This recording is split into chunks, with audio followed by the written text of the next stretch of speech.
Olá, boa tarde a todos. Agora 6h01, quinta-feira, 17 de dezembro de 2020. A gente vai falar de um tema muito legal que muita gente vai se interessar, que é o sono na infância. Muita gente tem dificuldade com isso e a gente vai falar com uma grande especialista, a Mônica Molha. Ela é fisioterapeuta especialista em fisioterapia respiratória, tem grande experiência em hospitais, certificada em programação neurolinguística, faz consulta materno-infantil, palestrante, autora do slogan Dormir vai muito além de fechar os olhos e consultora do sono para gestantes, famílias com bebês e adultos também.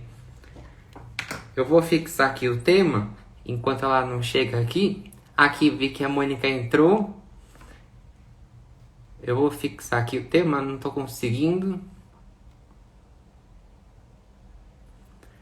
Daqui a alguns segundos aqui. Vi aqui a solicitação, Mônica, daqui com a gente.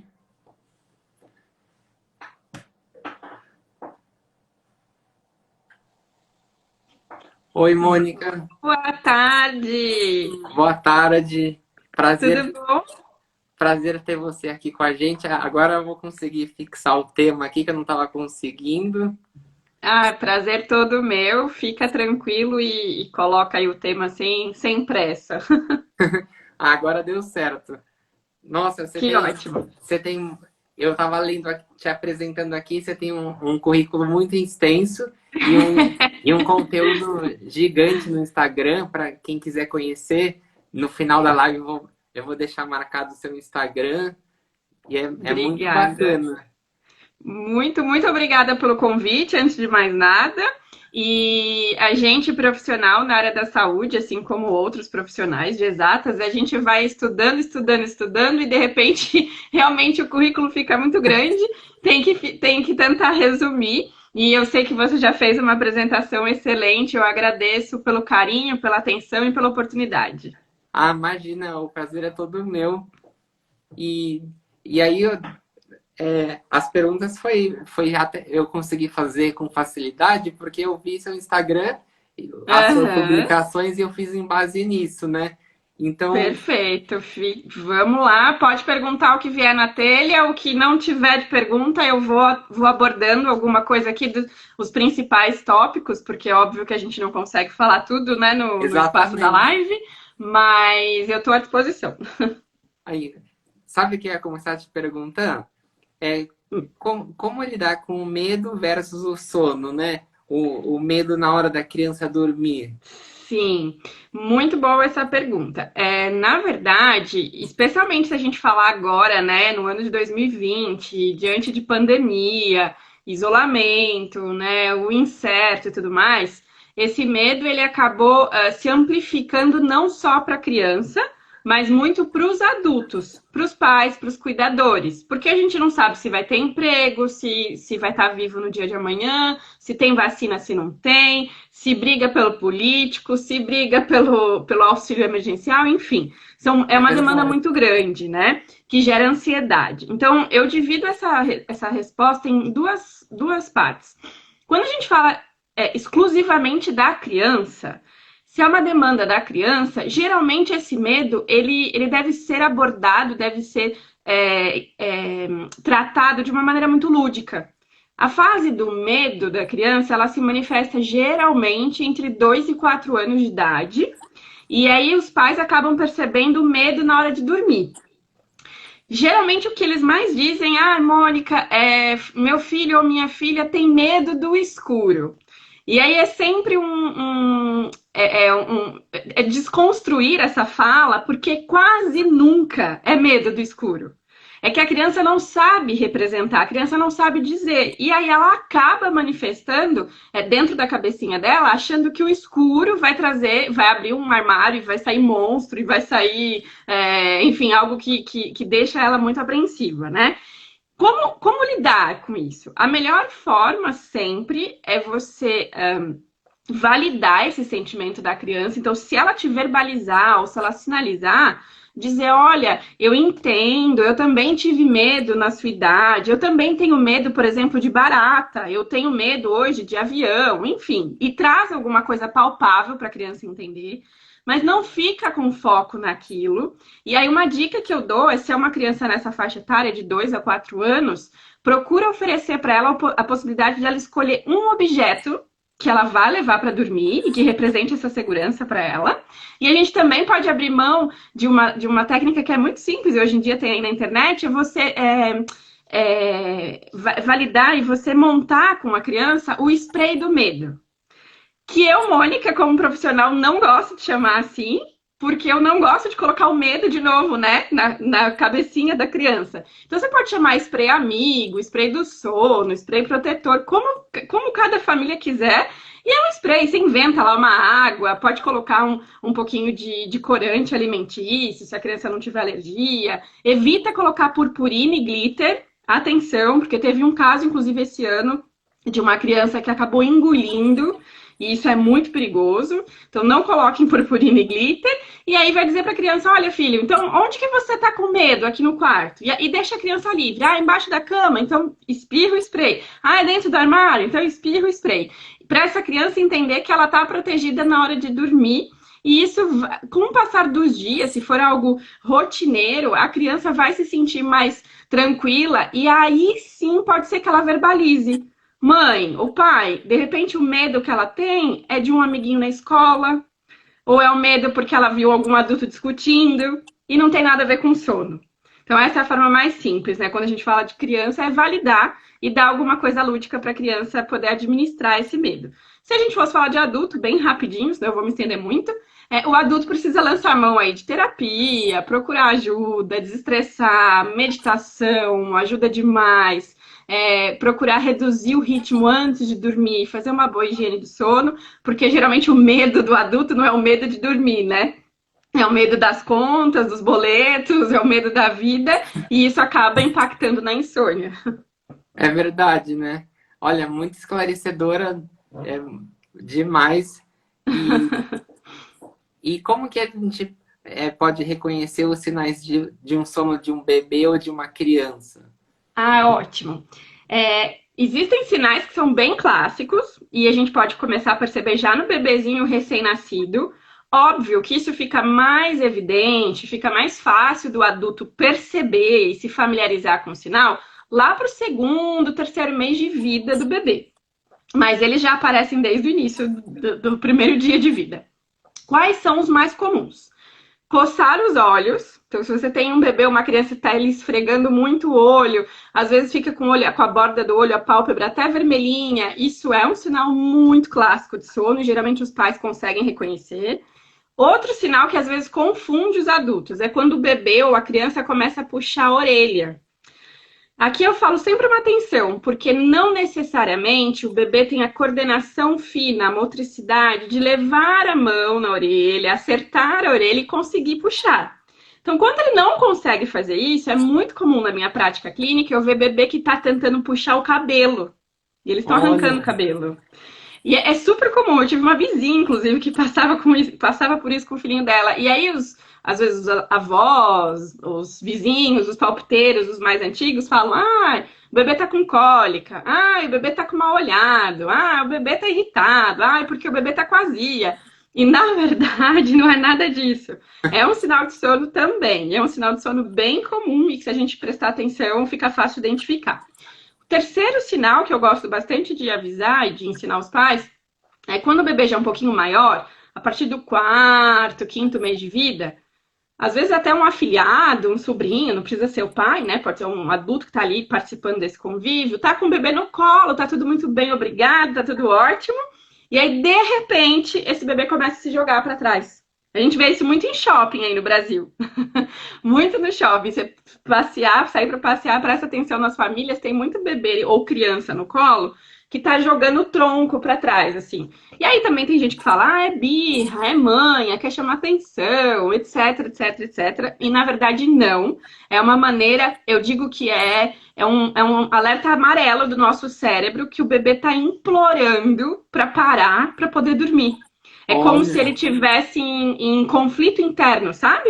Ele tá todo desestruturado. Querendo deitar mesmo. Exatamente. O corpo tá pedindo para deitar, tá pedindo essa pausa, mas aí o adulto de repente não sabe ou desconhece, não oferece o sono, não oferece a pausa e aí vira uma bola de neve. Outro sinal que a gente pode observar também são os gritos. Esse é mais difícil de perceber, é mais comum entre o terceiro e o quarto mês de vida. São gritinhos, né? Passam de gemidos para gritinhos, gritos agudos. O bebê também tá bem, tá tranquilo, tá alimentado, não tem nenhum problema, não tá doente e de repente ele começa a gritar. E aí, se o adulto não conhece, vai achar que ele tá gritando porque quer brincar, vai achar que ele tá gritando porque também quer chamar atenção, e na verdade é o contrário, ele tá gritando pelo socorro para poder dormir. E a dica, assim, cereja do bolo, no meu entendimento, é cuidado com o bocejo. Porque o bocejo é algo que a gente tem, né, muito presente na nossa vida até hoje, é um sinal que a gente não perde, mas eu digo que ele é traiçoeiro. Por quê? Primeiro, não é todo bebê que vai começar a bocejar tão logo, tão pequeno. Às vezes o bebê vai bocejar lá para 6 meses, 7 meses de idade. Então, se você ficar esperando até lá, o bebê nunca vai ter sono. E segundo, é que o nosso cérebro, muitas vezes, ao longo do dia, nosso cérebro humano, adultos, enfim, a gente boceja com o intuito de aumentar esse fluxo de ar, de inspirar, como se fosse um suspiro. Só que em vez de a gente suspirar toda hora, às vezes a gente boceja. É uma forma de oxigenar mais o cérebro. E não necessariamente é sono. Pelo contrário, às vezes a gente está bocejando para acordar por tédio. Então, se você ficar... que entra mais oxigênio, né? Exato, exatamente. E é bem fácil de entender, porque às vezes nós dois, né, adultos, a gente acorda bem, mas acorda bocejando. E não significa que a gente está com sono, significa o contrário, que a gente está tentando despertar. Então, cuidado quando a gente fala de bocejo para criança e para bebê. Fica de olho, porque nem sempre é um sinal de sono muito confiável. Acho que esses são os principais, assim, que eu posso listar aqui. Muito boa resposta, muito esclarecedora. Tá Obrigada. Demais, se deixar, eu falo muito, hein? Você me corta. Não, imagina, tá demais, eu tô adorando. E quando o bebê acorda muito à noite? Tá. Acho que é um dilema da maior parte das famílias que buscam ajuda hoje em dia, que tem esse conhecimento, esse entendimento. A gente também pode dividir isso em fases. Quando eu falo de um bebê de 0 a 3 meses de vida, é esperado que ele acorde mais, porque ele não tem maturidade nenhuma, nem hormonal, neurológica, nada, nem o intestino, nada, tá tudo se organizando. Então eu posso esperar que ele acorde mais, até porque às vezes a mamada também está se organizando, seja no seio materno ou seja na fórmula, né, na mamadeira. Mas às vezes o bebê tá aprendendo a viver, é isso. A partir do 3º mês de vida, já não é comum, não é esperado, não é fisiológico que esse bebê acorde, por exemplo, de hora em hora. Então, se eu pego um bebê de 6 meses, de 9 meses, que está acordando 5, 6, 7 vezes por noite, tem que acender um alerta vermelho. Isso não é saudável, não é fisiológico. Acontece, Mônica, acontece na prática, muito. Mas não é o que a gente deve encarar como saudável e como comum. O que fazer, né? Aí a pergunta é o que fazer. Tem uma série de estratégias, porque vai depender do que está motivando esse despertar. Cada bebê tem um motivo. Então, tem bebê que desperta simplesmente porque não consegue dormir sozinho, não aprendeu, não sabe dormir sozinho. Então, toda vez que o adulto se distancia, ele acorda. Tem bebê que desperta porque aprendeu que para dormir, por exemplo, ele precisa estar com a mamadeira na boca. Então, toda vez que ele vai entrar num sono mais profundo ou que ele vai trocar de ciclo de sono, que a gente tem basicamente 2, passar do ciclo REM para o não REM, ele vai mudar esse ciclo, aí ele desperta porque ele fala, opa, cadê a mamadeira? Então, existem vários motivos para os despertares. O que fazer é sempre buscar uma orientação, óbvio, né? Entender com o seu pediatra se tá tudo ok, se tá dentro do esperado ou não. E procurar um profissional que entenda de sono. Se for comigo, ótimo, vou ficar extremamente feliz. Se não for, tá tudo bem. Mas que entenda da fisiologia do sono, porque não adianta a gente sair colocando aí no Dr. Google, buscando um milagre, a resposta pronta, né? que os despertares vão continuar, se a gente não entender qual é a causa desse despertar. E óbvio que em algumas situações tem uma causa neurológica, então se tem algum distúrbio associado, um transtorno do espectro autista, se tem uma apneia do sono, que são pessoas, pacientes, crianças ou adultos que fazem pausas respiratórias prolongadas, que estão relacionadas ao ronco, etc., vão precisar de abordagens maiores para reduzirem esses despertares. Mas o que eu posso deixar aqui de uma forma bem genérica, para quem for assistir, é não encarar como normal. Então, não é normal uma criança de, por exemplo, 2 anos acordar 4 vezes à noite. Não é normal uma criança de 5 anos acordar 3, 6 vezes à noite. Mônica, se aconteceu isso uma vez, esporádico, porque a criança estava doente ou porque foi viajar para um lugar diferente, tudo bem. Mas isso não pode ser rotina. Então, se isso acontece mais do que 2 a 3 vezes por semana, precisa procurar uma orientação e entender qual é a causa desses despertares. Eu acho que tem muita gente que acaba achando que o bebê acorda e tá com fome e já... Exato. Você tem toda a razão. E não é necessariamente fome, né?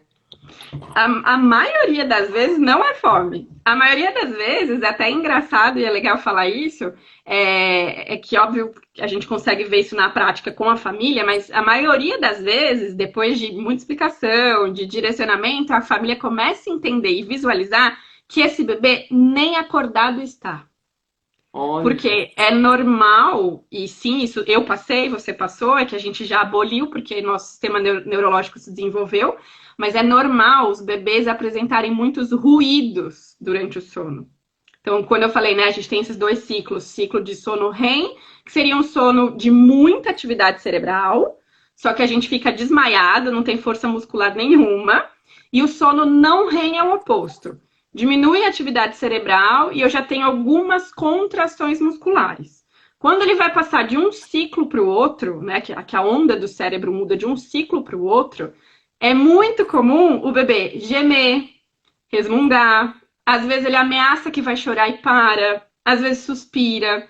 E quando eles estão maiores, eles começam a se movimentar. Então a família fala, mas é porque ele está muito agitado, então ele acordou. E na verdade não. Ele está em estado de semi-inconsciência, ele só está tentando atravessar uma nova fase de sono. E aí o adulto não sabe, desconhece a informação, também não foi orientado, vai lá e fala, é fome. Corre e ou vai dar o peito, ou vai dar mamadeira, ou tem casos mais bizarros que levanta a criança para dar um mingau no meio das 2 horas da manhã. E aí, na verdade, o adulto que fez a criança despertar. Olha, então é muito, para mim é muito magnífico, eu amo falar disso, mas eu sei que para o adulto, para a família entender, é um processo assim, de alguns dias, não é tão imediato, porque até o instinto de pai, mãe ou de cuidador é achar que a criança está sofrendo, né?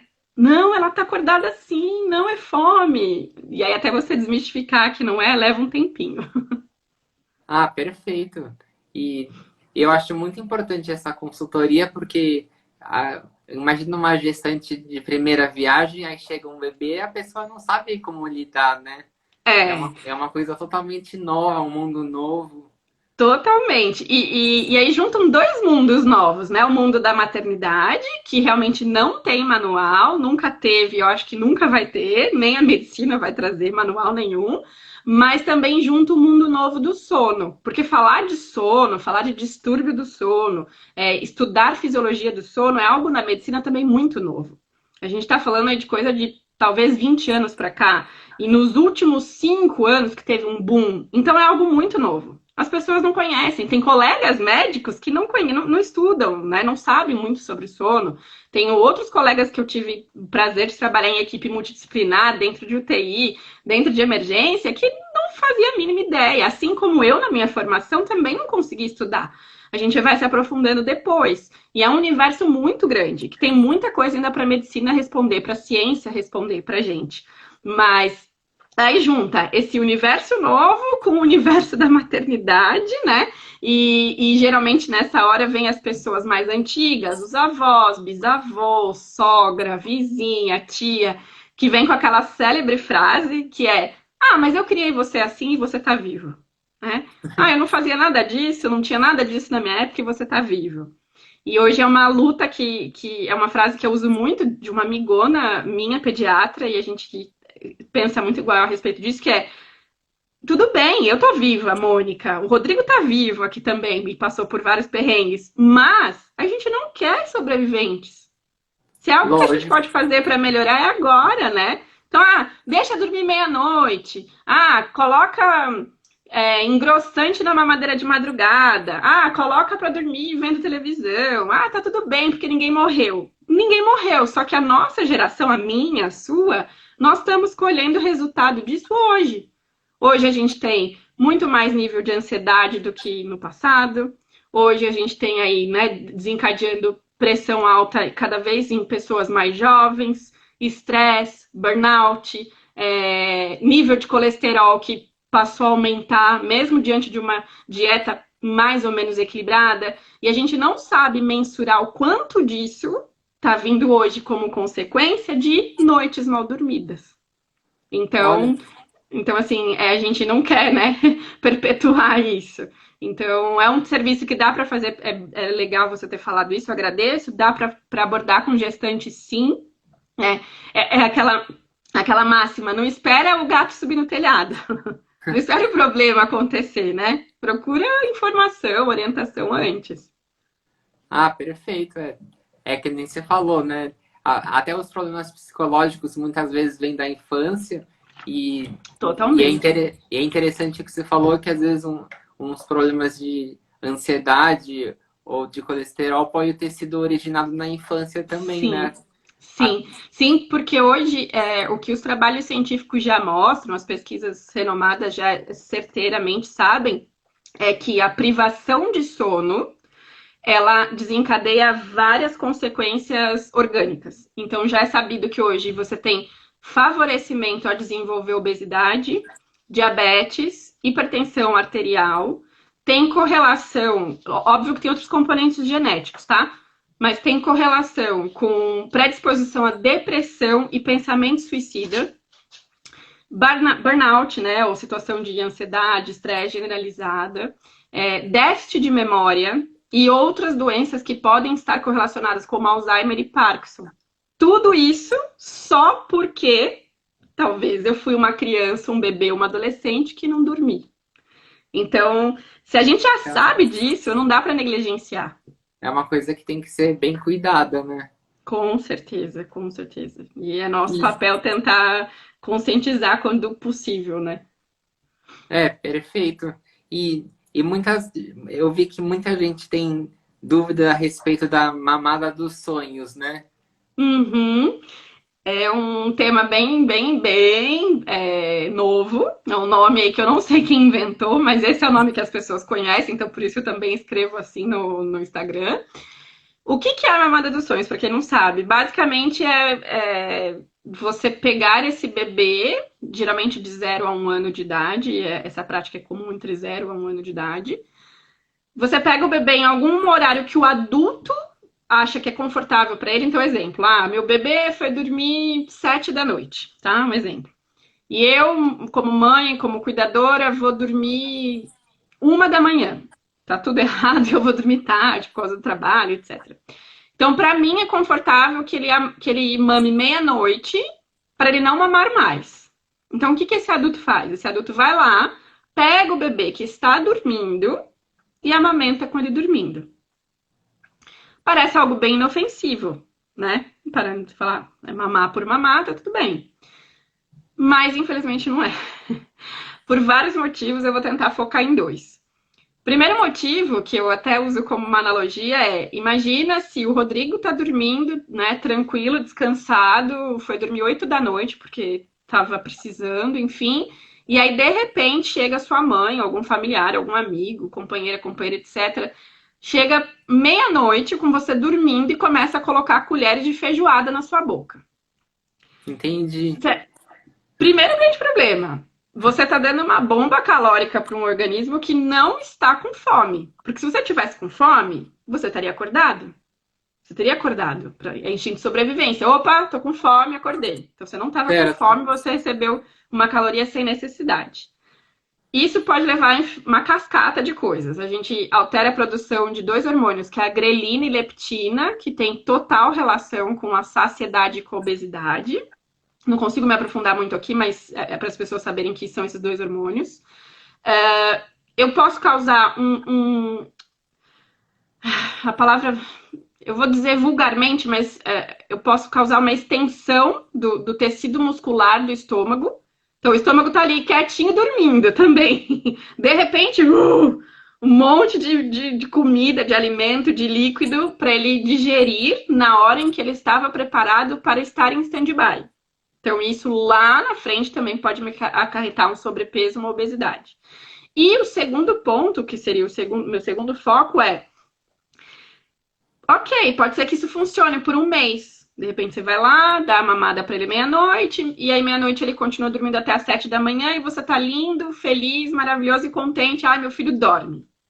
Vai chegar um momento, e geralmente a curto prazo, que esse bebê vai acordar outras vezes seguidas, porque você acabou de instalar no cérebro dele que durante o momento do sono, ele precisa daquela sucção. Então, toda vez, aí entra no que a gente explicou agora há pouco, toda vez que ele tentar trocar de ciclo de sono, o cérebro dele vai procurar aquilo. Cadê aquilo que eu estava sugando? É um condicionamento.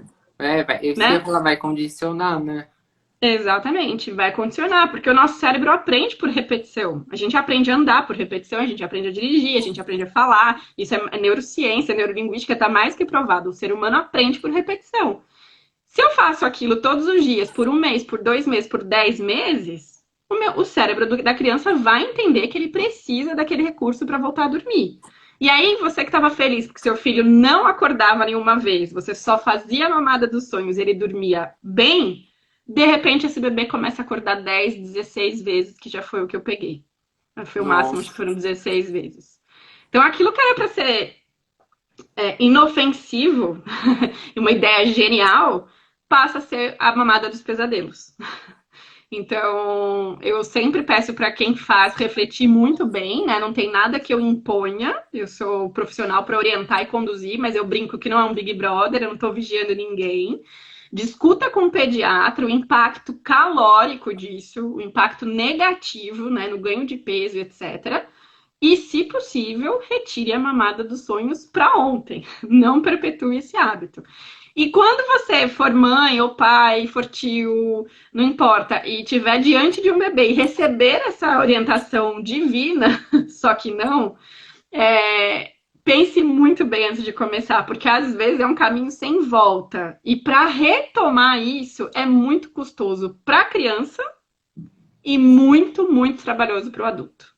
Então eu realmente não sou a favor dessa estratégia. Perfeito, Mônica. É uma grande... A gente já passou meia hora voando, uma grande aula aqui. Ai, meu Deus, eu falo muito. Não, uma aula incrível. Muita gente comentando aqui que tá gostando. Que bom. É uma aula incrível que você tá dando, eu tô adorando. Muito obrigada. E outra pergunta aqui, como mudar hábitos no sono infantil, né? Que você cita os 5 P's, né? Que paciência, persistência, perseverança, prioridade e participação. Perfeito, são esses mesmo. É sempre um combo. Pra gente mudar hábito de sono, aqui até um parênteses, pra gente mudar qualquer hábito, né? Não gosto de academia, preciso frequentar academia. É do dia pra noite? Não é. Não. Você passa a adorar? Não. Talvez você vai frequentar a vida inteira e ainda assim não vai gostar. Um exemplo mais trivial. Sou destra, escrevo com a mão direita, faço tudo com a direita. Deus me livre e guarde, sofri um acidente, quebrei a mão, preciso ficar imobilizada. Vou ter que mudar um hábito, vou ter que reprogramar meu cérebro para fazer com a esquerda. Vai ser do dia para noite? Não vai. Entra no que a gente falou agora. O que eu vou ter que enfrentar? Muita repetição. Para o meu cérebro condicionar que, opa, a Mônica é capaz de segurar com a esquerda, a Mônica é capaz de escrever com a esquerda, de jogar bola com a esquerda, qualquer coisa que for. Então, não é do dia para a noite. Para a gente mudar hábito de sono, a mesma coisa. Mas aí tem uma dica. Geralmente, os hábitos de sono da criança ou do bebê, eles envolvem alguns pilares, que são ambiente.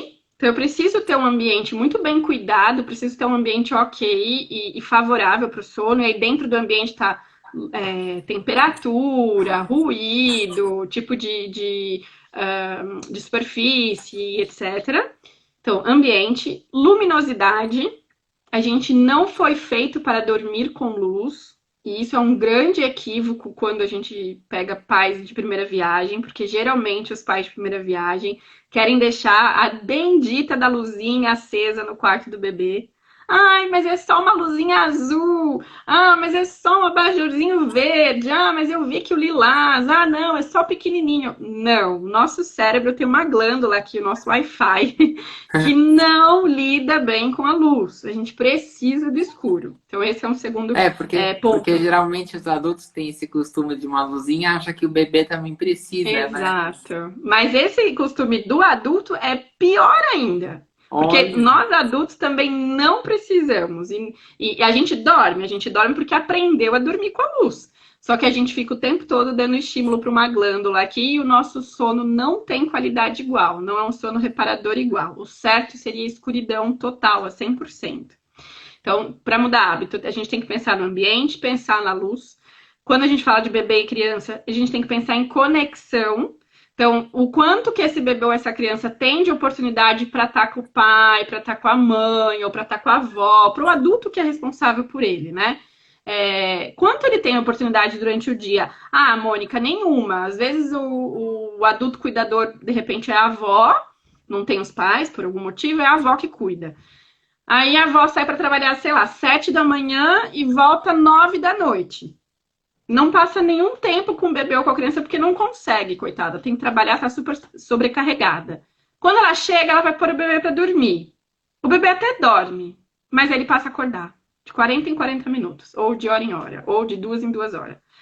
E aí você fala, todo o resto tá ok, tá tudo magnífico. Só que o que falta para esse bebê é conexão.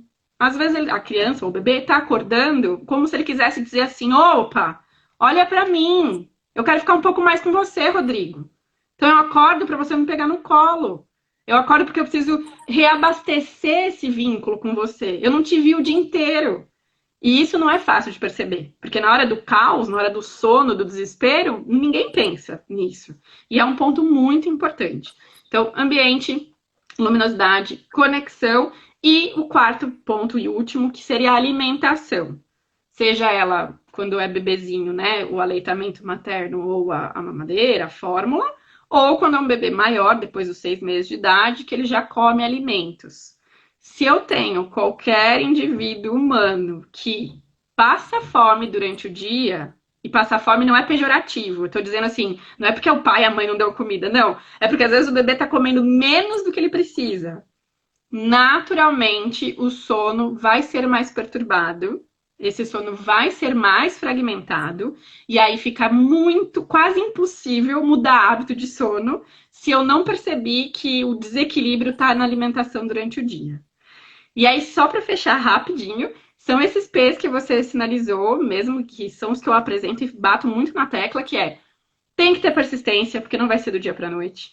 Tem que ter paciência, porque a gente está falando geralmente de bebês ou crianças que não aprenderam aquilo, é a primeira vez que eles estão tendo contato.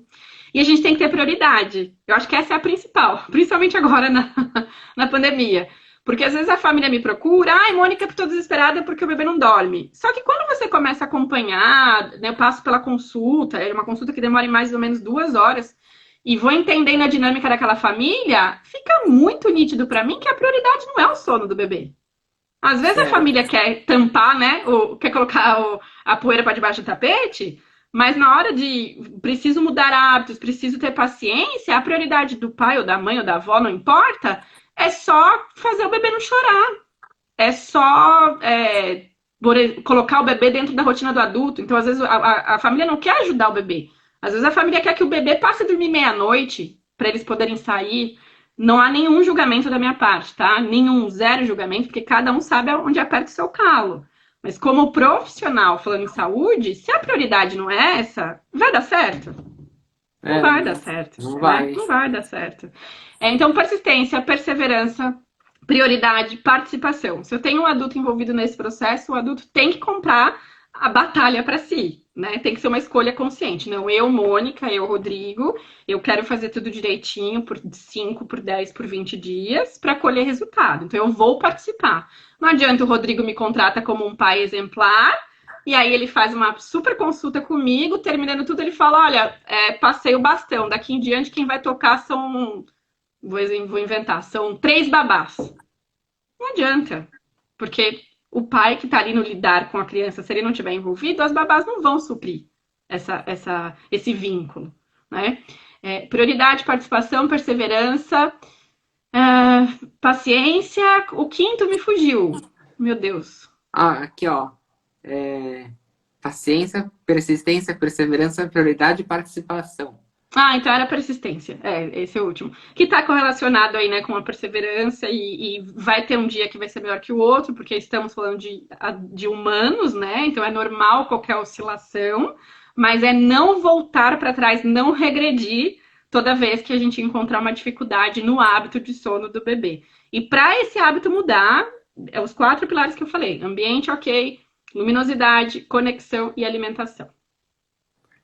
Perfeito.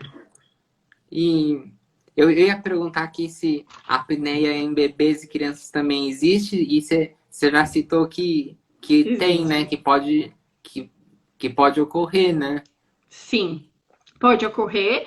Não é um número muito baixo, mas é facilmente subestimado pelos adultos. Então, um exemplo mais fácil para quem estiver assistindo entender é assim: eu pergunto durante a anamnese ou a consulta. Rodrigo, tudo bem? Tudo ótimo. Me conta um pouco mais sobre o seu filho. Seu filho faz isso, faz aquilo. Seu filho dorme de boca aberta? Aí eles falam: dorme sim. Sempre.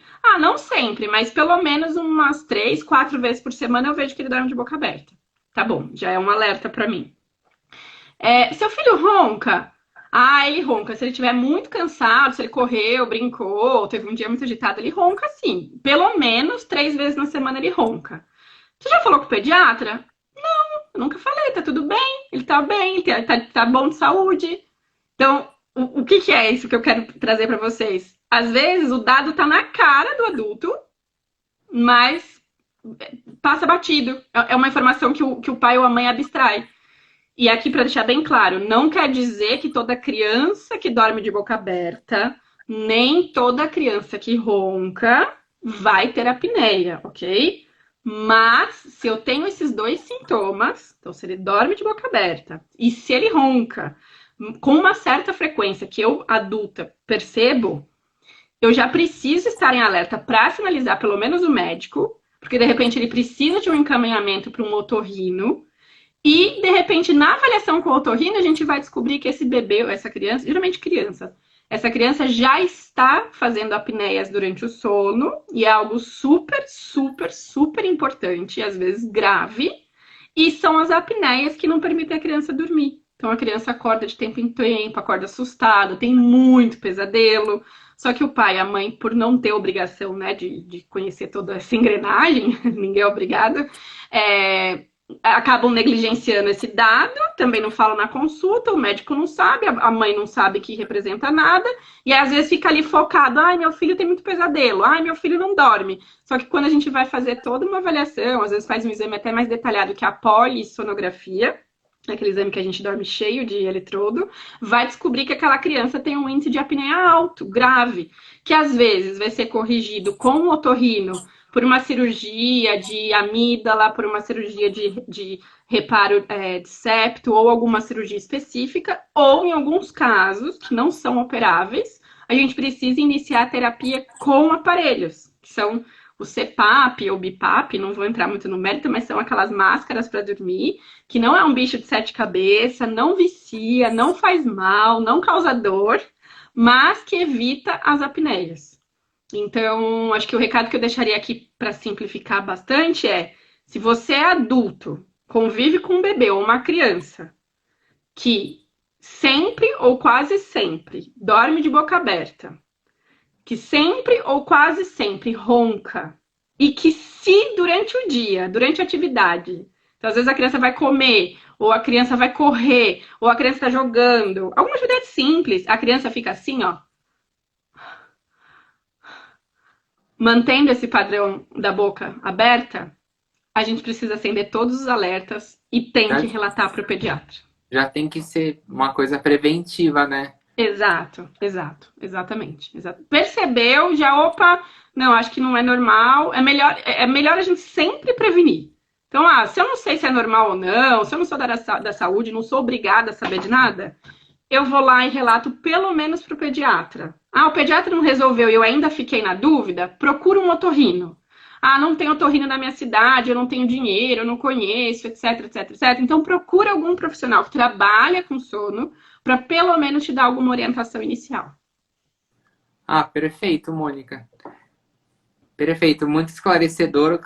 A live inteira até aqui, demais. Obrigada, gente. E o local do bebê dormir, né? O que pode estar e o que não pode estar. E eu achei interessante que você falou no começo da live de ter um objeto que o bebê se sinta Confortável, confortável, né? Como que funciona isso? Ótimo. Esse tema é bem polêmico, vou entrar numa fogueira aí, talvez, mas estou acostumada. O objeto, né, para dormir, o objeto de transição, objeto amigo, como quiser chamar, a gente prioriza um objeto mesmo, então, por exemplo, um ursinho de pelúcia ou um boneco, para ser um objeto, preferencialmente a partir de 1 ano e meio de idade. Antes disso, o que a gente pode oferecer a partir do 4º mês ou 5º mês de vida, se for um bebê saudável, sem doença neurológica, que sustente a cervical, que consiga virar de lado, nessa fase a gente pode oferecer as pessoas chamam de naninha, mas o que é? Um objeto pequeno, leve, que geralmente é um pedaço de tecido.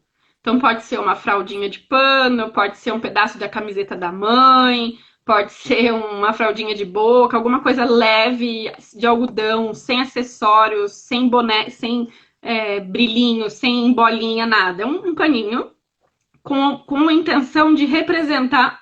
Desculpa. Imagina. Perdão. Representar o cheiro ali, o contato, vai fazer as vezes da mãe. Mas isso só a partir do 4º ou 5º mês de vida, se a criança, se o bebê atender essas características que eu mencionei antes. Tirando isso, a naninha, né, o objeto, onde o bebê dormiu, o que ter e o que não ter, é muito simples. Quando a gente fala de 0 a 1 ano de idade, né, tanto a Sociedade Brasileira de Pediatria, a canadense, a americana, são unânimes em dizer isso, não pode nada dentro do berço. Olha. E aí é a hora que geralmente os pais querem me matar. Mas não sou eu culpada. Eles querem me matar porque eu entendo. Eles gastam rios de dinheiro em enfeite, ninho, almofadão, coberta, travesseiro e travesseirinho, mobile, bonequinho, tudo que você imaginar que comercialmente, né, faz E muito vende. dinheiro e as empresas vendem, elas também não são culpadas, né? Elas querem vender. Uhum. Os pais acham lindo, e realmente é lindo. Você vê aí muito artista que posta quarto, né? Quarto dos É. sonhos. Tem escorregador, tem bolinha, tem. É lindo de ver. Só que nada, nenhum dos objetos são permitidos por nenhum órgão de segurança de pediatria. Porque Olha. nessa fase de vida, de 0 a 1 ano de idade, existe sempre o risco iminente de morte súbita. Que, traduzindo de maneira muito simples, o bebê ou a criança que aparentemente não tem nenhuma doença, nasceu saudável, teve um pré-natal saudável, um parto lindo, maravilhoso, e de repente morre dormindo. E aí é uma dor na ciência, uma dor na medicina, uma dor para quem passa, uma dor para quem presencia, porque a ciência ainda não consegue explicar porque alguns bebês e crianças vão à morte súbita. O que hoje já se sabe é que muitos casos de morte súbita ocorreram em ambientes de sono inapropriados. que era o berço cheio de almofada, com travesseiro, com boneco, com enfeite, coberta.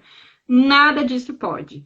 E aí geralmente vem o olho arregalado, mas coberta, Mônica. Travesseiro, quanto que pode? Se a gente for muito radical, nua e crua, por orientação de saúde, travesseiro por volta de 2 anos de idade, apenas, e coberta relativo entre 1 ano e meio a 2 anos também de idade. Antes disso, nada. Nada. Olha, muito Mas vai passar importante. frio? Não. Coloca a roupa adequada, pode usar um lençol de microfibra ou um lençol flanelado que é mais quentinho. Se tiver oportunidade, se for um lugar muito frio, né? Tá no exterior ou tá no sul, que é muito gelado.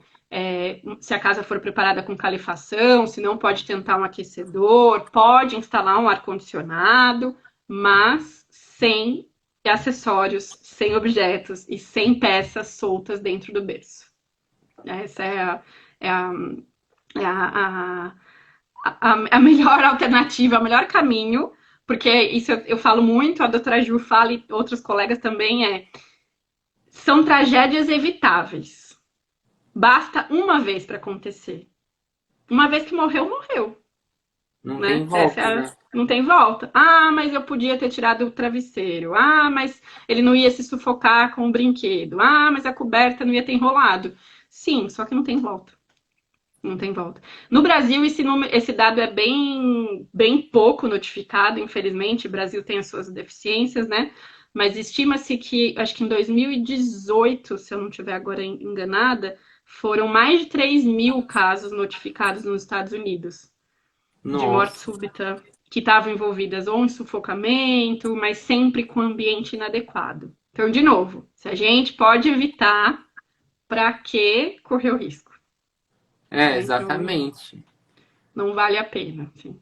Eu acho tudo lindo, maravilhoso. Se você comprou tudo, se você está me assistindo, comprou tudo, ganhou tudo, enxoval maravilhoso, um quarto da celebridade, lindo, ok. Deixa tudo arrumado durante o dia, monta para fazer foto, para fazer ensaio, mas na hora que for à tarde ou for à noite para dormir, arranca tudo.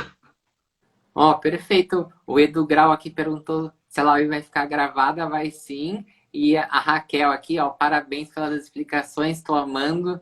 Obrigada. Eu também tô amando. Muito obrigada, gente.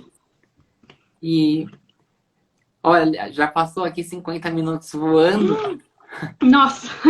Aí a gente faz até às 7 horas da noite, mais 10 minutos. Até a hora que você falar que dá. Porque o Instagram derruba, né? Até a hora que você falar que dá. Tem que ser menos de 1 hora, né? Então eu tenho acho que uns 5 minutos, né? Para garantir, é verdade. Vou tentar ser rápida na resposta. E vale colocar o bebê no colo para dormir?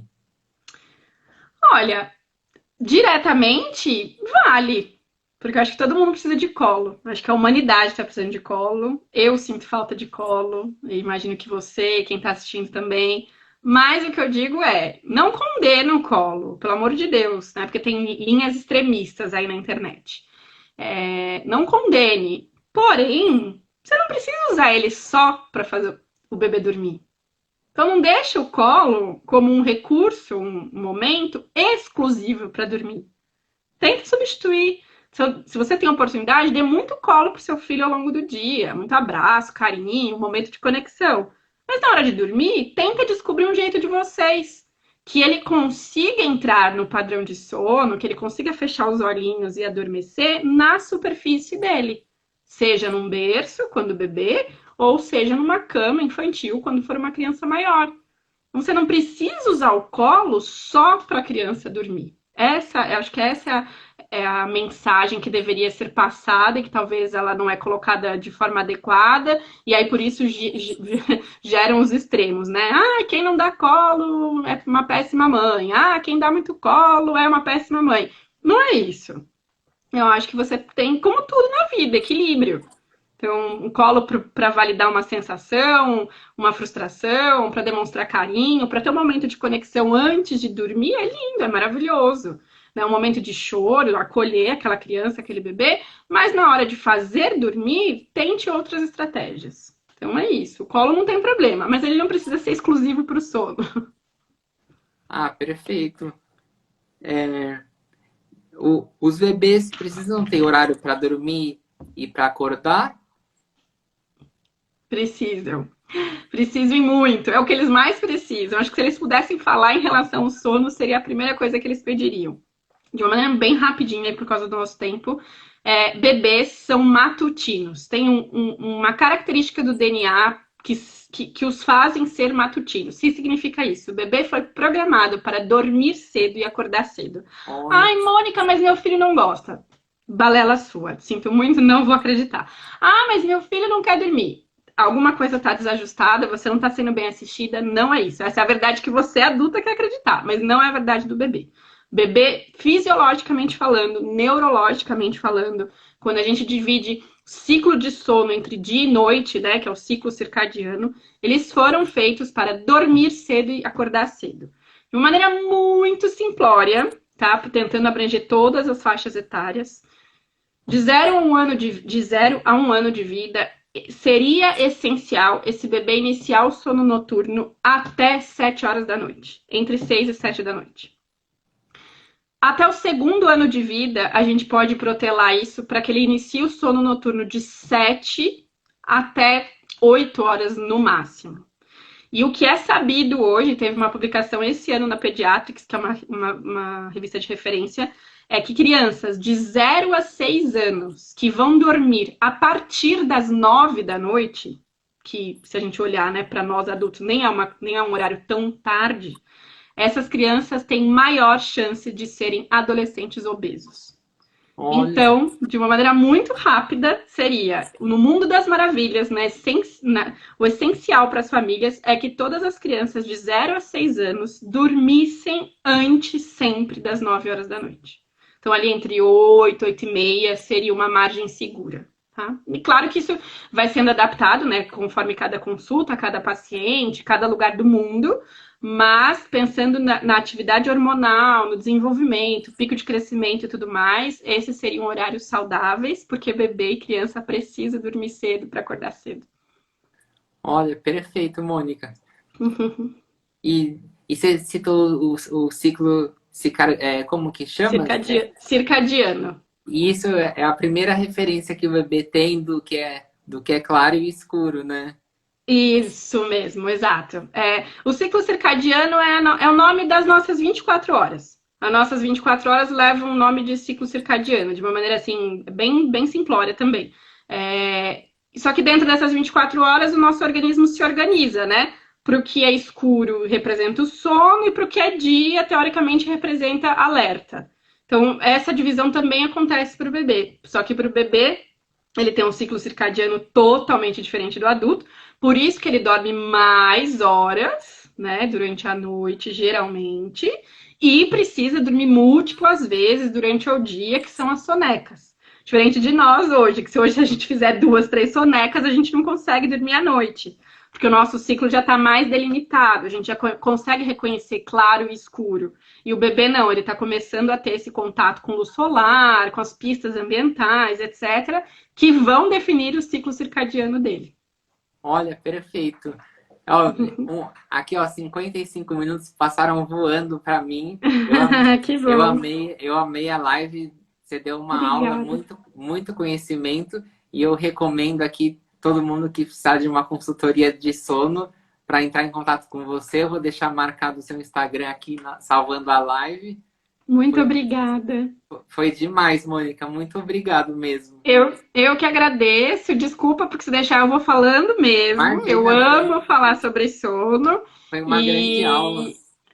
Eu espero que num dia que você tiver um bebezinho perto de você, seja filho ou enteado ou que for sobrinho, que você lembre de algumas coisas e se precisar, eu estou à disposição.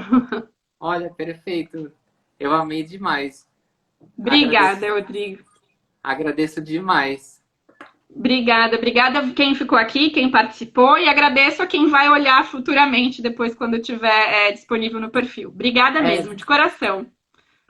Exatamente. Imagina, Eu que agradeço, foi uma aula excelente. Então tá ótimo. A gente se fala numa próxima. Espero que você consiga salvar e que dê tudo certo. Ah, perfeito, então. Um beijo muito Um grande. beijo.